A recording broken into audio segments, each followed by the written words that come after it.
Merong isang lugar sa Baguio ang pinaniniwalaan na may kababalaghang nangyayari at pinangingilaga ng mga tao doon. At ito ay ang Heritage Hill and Nature Park Garden o mas kilala sa Old Diplomat Hotel.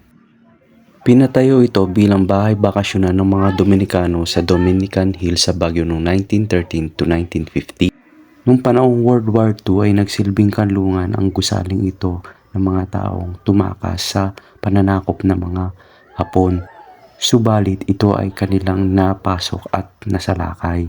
At doon ay naganap ang mga brutal na pagmamasaker, panggagahasa at pangtotorture. Kaya naman marami nagsasabi sa gusali na yan na marami ang nagpaparamdam ng mga kaluluwang hindi matahimik.